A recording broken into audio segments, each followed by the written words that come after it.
What's up everybody, this is Master Ian Gamer, and with the 2018 Overwatch anniversary, having brought back all the past limited time game modes to be played during one event, now seems like the perfect time to take a look at all these past modes and determine which of them are, well, the best. So in this video, I'm going to be counting down my top 5 favorite event game modes. And without further ado, let's jump right on in. Coming in at number 5, we have Lucio Ball. Now, I know that Lucio Ball is a fan favorite for many players, and I'll be honest, I like it quite a bit too. It certainly offers one of the more unique styles of play amongst the game modes, since rather than trying to shoot at and kill people, you're all just playing a friendly game of Mega Soccer. Looking past the fact that this was most likely heavily inspired by Rocket League, something about having a field filled with just 6 Lucios makes it feel really nice. It's a great way to just casually play Overwatch and grind some loot boxes as well, without having to necessarily try too hard or get super invested. Now, this doesn't mean that you can't play it super seriously as well. There was of course a competitive Lucio Ball this past Summer Games event, and I know that a lot of people got super duper into it in competitive. Despite the simplicity of it, there is absolutely room for great teamwork and strategies. So it seems like most players, no matter how seriously they take the game, can find some enjoyment in it. However, the reason I've only placed this at number 5 on the list is that overall, it's just a bit too simple of a game mode to hold my attention for very long. I've always enjoyed playing a few matches of it every time it comes back, but ultimately, it's not one that I find myself going back to time and time again. There's only so many times you can pull off a crazy boop to get it into the enemy's goal before it feels like you've really just seen all of it, and the excitement, at least for me, really kinda ends there. As much fun as I've had with this mode in the past, honestly, it's one that, if it were to disappear forever, I wouldn't be too sad. I think I'll for sure enjoy playing it a few more times at least, but overall, it's a mode that, while fun, doesn't have that much to offer. Maybe we'll see a drastic rework to the mode happen sometime in the future and thus reinvigorate it with more life, but for now, it's just a chill mode which is good for every now and again. Moving on now to number 4 on the list, we have May's Yeti Hunt. Now this one might take you by surprise. I get the impression that most people really didn't care for this game mode, but personally, I actually really liked it. I'm a pretty big fan of asymmetric multiplayer games like this, so having one side being just the big Winston and the other side being the multiple Mays offers a really fun level of uniqueness that you don't really find in many of the other Overwatch game modes. Personally, I prefer playing as Winston the most, as it's nice to be able to smack around all the weaker Mays, but I also do enjoy playing them as well. Working together with others to trap and hunt down this big boss is a great way to encourage teamwork and can really bring about a sense of true victory when you finally kill him. Now, of course, this game mode isn't without its flaws. For one, it's not particularly well balanced in my opinion, and I found that for the most part, as long as the Mays are at least somewhat working together, they generally seem to have the advantage over Winston, especially once the mode had been around for a bit longer and people had sort of figured out strategies that work well. It just kind of got to the point where it felt like Winston had the short end of the stick. On top of that, like Lucio Ball, it doesn't have a ton of replay value.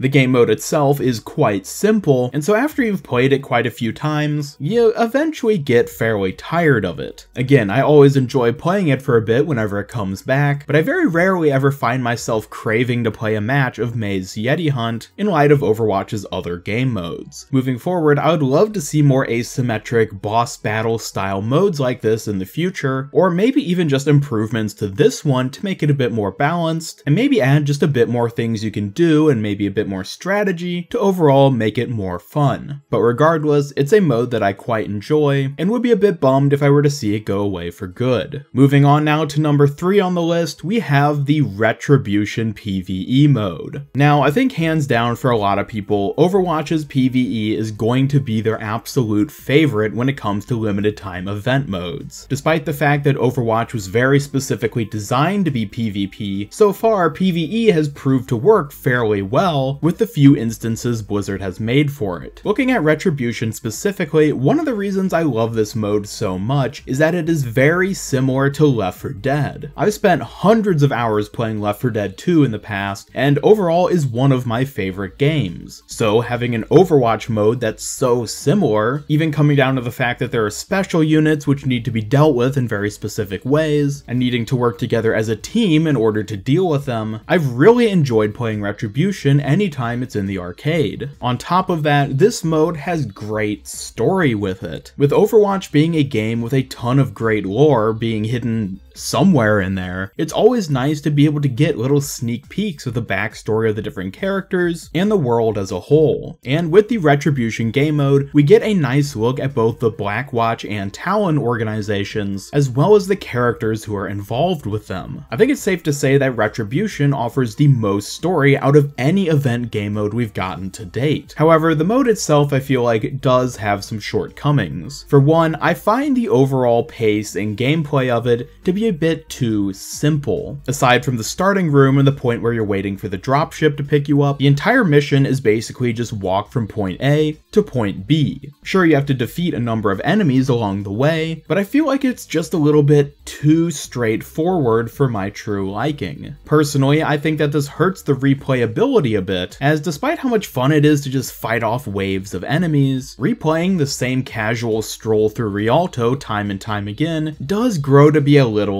boring. I realize that Blizzard intentionally made this mode simpler so that it would be easier for more players to enjoy it, but personally I find this to make it feel a bit lacking overall, especially when compared to the next mode on my list, which, coming in at number 2, we have the Uprising PvE. Now, I've compared Retribution to Uprising in a previous video of mine, and despite the fact that I think both modes are great and really fun, overall I just prefer Uprising. Once again, it has great PvE gameplay and story. However, I feel like Uprising focuses a little bit more on the gameplay aspect and less on the story. While story is really nice to have, once you've learned all the details, well, there's not really too much point in replaying a story over and over again. So when it comes to replayability, I feel like Uprising has quite a bit more potential. Rather than just walking a straight path, you have to activate certain checkpoints, escort a payload, and then make a final push into the heart of the power plant. All the diversity in the objectives you need to fulfill over the course of the mission makes it feel like you're going on a true journey. The challenge and risks of playing the mode escalate the farther and farther you get into it, which thus instills a feeling of great epicness and huge satisfaction once you finally go through and defeat the last OR-14. Now, I will admit, however, that this same level of escalating challenge can also lead to quite a bit of frustration. Overall, I would without a doubt say that Uprising is more difficult than Retribution, and it can become quite infuriating to be stuck at the same point over and over again, not being able to beat a certain point, especially when the mission itself is quite long. You can invest quite a bit of time into completing the first several objectives, only to fail on the final one and feel like you've kind of wasted a lot of your time. Now personally, this doesn't bother me too much, as for whatever reason, I actually quite enjoy the challenge of running headfirst into a brick wall over and over again. But I can absolutely see why a lot of people don't like this aspect. I do personally think that it has quite a bit more replayability than Retribution, however, it does eventually get stale after a while. I really enjoy playing it whenever it comes back into the arcade, but I feel like I can only play it 2, 3, or 4 times in a row before I'm like, okay, I need to take a break and just do something else for a while. I know I'll always come back to it and enjoy playing it again, but this is why it falls just short of beating the #1 event mode on my list, which is Junkenstein's Revenge. While it's certainly a close call, I do have to say that Junkenstein's Revenge is my favorite of all the event game modes. While it doesn't carry the great story significance of the other PvE modes, it does have its own charming non-canon story to go with it. The tale of Dr. Junkenstein and his army of Zomniks is a charming little fable to give backstory to a mode that honestly could have gone without it. But my favorite aspect about this mode by far is simply the gameplay. While I actually criticized Retribution's replayability due to how simple the mission is, I feel like Junkenstein's Revenge somehow makes good use of simplicity to in fact make the game mode incredibly replayable. I can honestly just keep jumping back into match after match of Junkenstein's Endless mode and play it all day. Something about just holding a position with a few others and fighting off wave after wave coming at you is both very relaxing and very satisfying. This mode doesn't really require nearly as much teamwork as the other PvE missions, and thus it's very laid back and not too challenging on most difficulties. While it's true that all 4 players are working together, I find that for most of the difficulty levels, you can really just kind of do your own thing and you'll still have a good chance at winning. You can absolutely try using a lot of teamwork, and you'll definitely need it to beat the hardest difficulty, but for the most part, it's just an enjoyable mode of being able to sit back and shoot at a ton of brainless enemies. The different bosses add variety to spice it up every now and again, and as I've said before in other videos, I just love the music that accompanies this mode. I've by far spent more time playing Junkenstein's Revenge than any other event game mode, and honestly, I don't expect that to ever change. I suppose I shouldn't speak too soon, as who knows what year 3 of Overwatch could introduce when it comes to new event game modes, but for right now, Junkenstein's Revenge is my favorite, and I am always looking forward to it coming back to the arcade. And with that, thank you all so much for watching. Be sure to leave your thoughts about which of the event game modes are your favorite by leaving a comment down below. Vote in today's poll card to share your opinion about which of my 5 favorites you like the most, and be sure to leave a like if you enjoyed this video and share it with a friend if you really liked it. Subscribe, follow me on Twitter, and turn on notifications to both help out my channel and keep up with all my future Overwatch content. This is Master Ian Gamer signing off, and until next time,